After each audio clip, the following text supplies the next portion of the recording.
welcome back to our Chemistry SPM channel.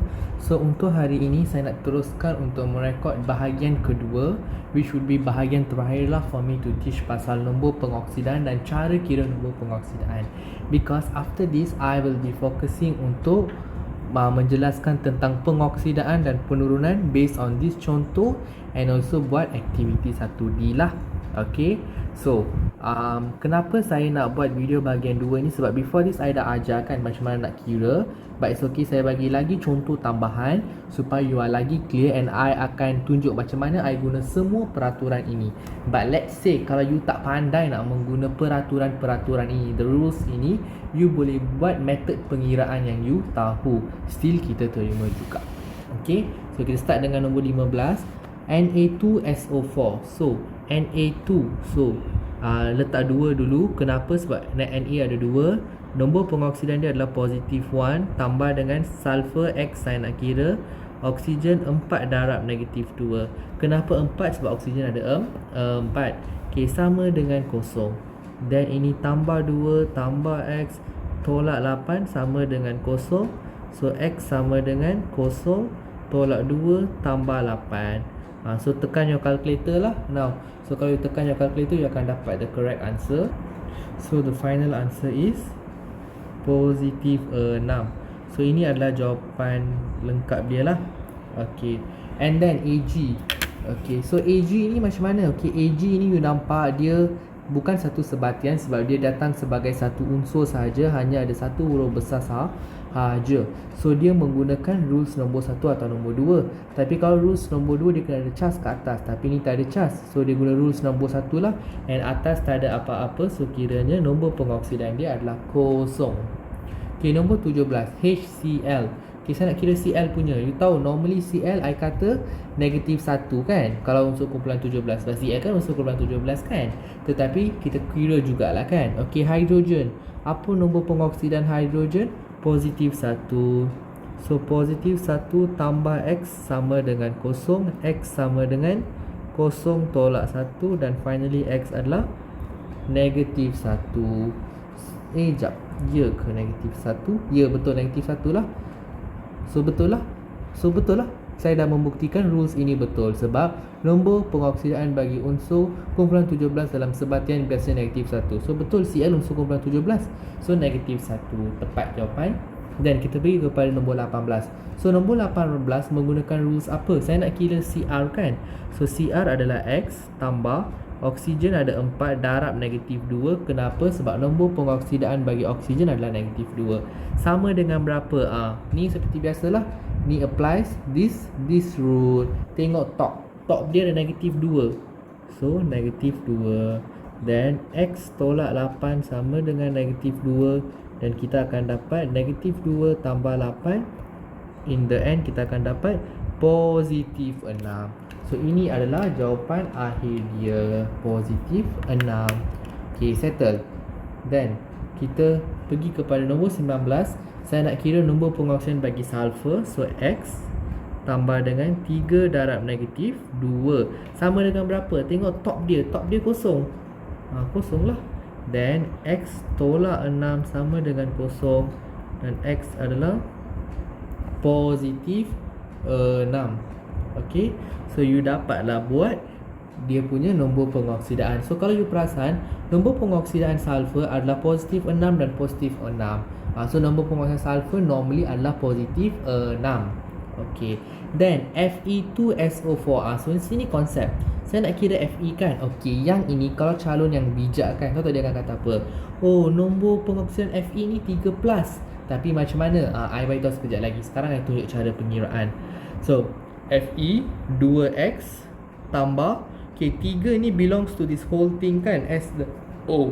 So letak 3 kat depan, letak kurungan S. S sulfur adalah positif 6, just now I mention kan. Then tambah dengan 4 darab negatif 2. Sama dengan berapa? Sama dengan kosong sebab top dia kosong. Okay, then you kira lah 2X tambah, okay, tekan semua dalam kalkulator. So 6 tambah negatif 8. Lepas tu darab dengan 2, you akan dapat negatif 4. Okay, sama dengan kosong. Okay, and then apakah you dapat in the end? 2x tolak 4 sama dengan kosong, dan 2x sama dengan 4, dan 2x adalah positif 2. So inilah, di sinilah the main hint yang dia guna untuk trick calon sebenarnya. Silap, sorry, ada issues, ada spurs, ada salah. Okay, 6 tambah negatif 8, which is negatif 2 darab 3 adalah negatif 6 sama dengan kosong. So 2x tolak 6 sama dengan kosong, 2x sama dengan positif 6, dan x adalah positif 3. So ini cara kita buat calculation kan. Tapi kalau you tak nak buat calculation, macam mana you kira? Okay, normally you tahu Fe kita tak tahu apa, tapi sulfat you tahu SO4 2- kan. So kalau dia silang, Fe akan dapat 2, betul tak? So SO ini you nampak tak, dia ni ada 3 kat bawah. Kiranya yang bersilang ke atas ni 3 plus lah. So kiranya nombor pengoksidan adalah plus 3. Faham tak? Dia just boleh buat benda ni untuk ferrum saja. Ferrum memang you boleh buat this trick lah, but I tak menggalakkan. I menggalakkan you untuk mengguna calculation macam ni, sebab baru you faham apa you tengah buat. Sebab we have to belajar untuk fahamkan the concept, bukan hafal the concept. Faham tak? So that's why I tunjuk this pengiraan walaupun kita ada method mudah tersebut. Kalau you tak dapat method yang saya tunjuk-tunjuk tu, tak dapat tak apa, pastikan you dapat method calculation ni, that will be fine.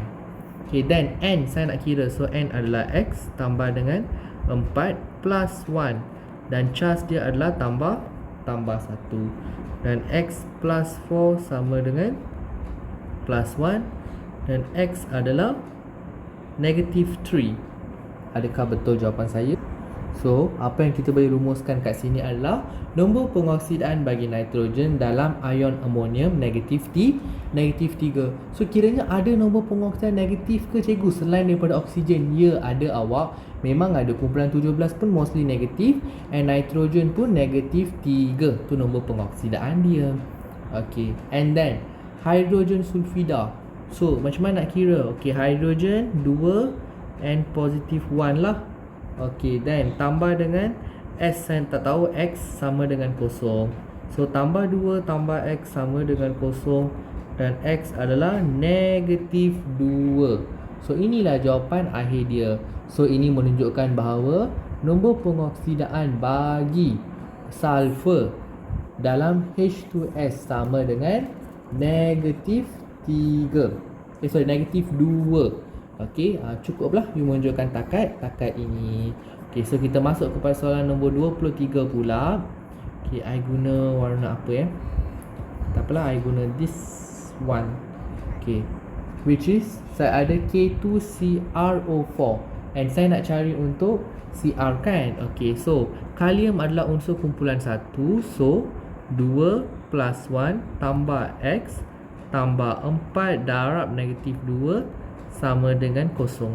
So ni plus 2 plus X tolak 8 sama dengan kosong, dan X sama dengan kosong tambah 8 tolak 2, which you akan dapat 8 tolak 2 adalah 6. So you akan dapat positif 6.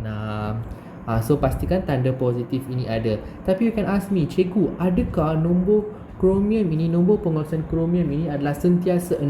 Bukan awak. Kromium ini nombor pengoksidan dia akan berubah-ubah.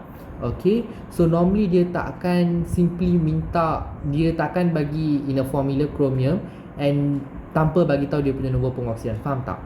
Okay, dia akan bagi tahu nombor pengoksidan kromium sebab kromium adalah unsur peralihan, so dia ada banyak nombor pengoksidaan. Faham? Then PO4 3-, okay, then P saya nak cari, which is X tambah dengan oksigen 4 darab negatif 2. Kenapa negatif 2? Nombor pengoksidan oksigen adalah negatif 2. Sama dengan berapa? Tengok top, negatif 3. So X tolak 8 sama dengan negatif 3, dan X adalah negatif 3 tambah 8, in which I akan dapat sebagai positif 5. Okay, kiranya nombor pengoksidaan bagi Fe, phosphorus, adalah positif 5. Okay, and then yang ini, okay, yang ni you boleh main tricks tau sebenarnya kalau you faham lah. Okay, ini lithium hydrogen ke lithium halida? Lithium hydrida. Okay, Sebenarnya ini lithium hydrida sebab hidrogen duduk kat last sekali. Tapi setengah student dia tak tahu. So dia nak buat macam mana? Buatlah pengiraan. Lithium adalah unsur kumpulan 1. So plus 1 tambah X sama dengan kosong. Then X sama dengan kosong tolak 1, in which saya dapat X sebagai negatif 1. Ini secara calculation and secara teori pun you punya peraturan nombor 6 telah menerangkan bahawa nombor pengoksidaan bagi hidrogen dalam sebatian biasanya positif 1 kecuali dalam logam hidrida iaitu negatif 1. Apa maksud logam hidrida? Unsur pertama you adalah logam dan belakang dia adalah H sahaja. So yang ini unsur pertama lithium ni adalah sejenis logam. Macam mana saya tahu ini sejenis logam? Ada diberitahu dalam jurnal berkala unsur. Dan H hidrida ini just H lah. So you buat calculation dapat negatif 1. So kita terima jawapan pengiraan. Kita terima juga kalau you ingat rules, you boleh put the rules juga. Tapi I seperti biasalah, like what I always tell, I lebih prefer pelajar untuk buat calculation. Sebab bila pelajar buat calculation, dia faham macam mana konsep tu wujud. Alright. Okay, K2O. So macam mana nak kira? Okay, jom buat pengiraan juga. 2X tambah negatif 2 sama dengan berapa? Tengok top, kosong. So 2X tolak 2 sama dengan kosong. Dan you dapat 2X sama, sekejap cantik. Okay, 2X sama dengan tambah 2 dan X adalah positif 1. Ini secara pengiraan. Kalau you nak use rules boleh tak? Boleh. Ini peraturan nombor 3 ini. Unsur kumpulan 1, 2 dan 13 mempunyai nombor pengoksidaan plus 1, plus 2 dan plus 3. Dan K adalah kalium. Kalium duduk di kumpulan 1. So dia punya nombor pengoksidaan adalah plus 1. So nampak tak? Ada dua cara untuk kita nak menyelesaikan soalan-soalan macam ni. And my soalan terakhir, PCl3. So I nak kira P. So P adalah X. Cl ada 3. So darab dengan negatif 1 sama dengan kosong. So X tolak 3 sama dengan kosong. In the end X saya dapat positif 3. Settle lah. Okay. So cukup takat ni. Okay. Dapat takat ni you are perfectly alright. Yang membuktikan bahawa nombor pengoksidaan bagi P, which is phosphorus, adalah positif 3. Tu je. Nampak tak? Senang je saya buat kan? Tak susah, tak senang. It's just you apply the concept, dia menjadi lebih senang. Nampak tak? So kalau you faham the concept, you buat latihan. Kalau you buat back to back this question, you faham you kena guna peraturan mana, memang I would say nombor pengoksidaan is just like easy peasy lemon squeezy lah. Okay. So saya rasa cukup untuk video ini for this part. I akan jumpa you in a new video untuk topik yang baharu. Itu sahaja daripada saya. Thank you and bye.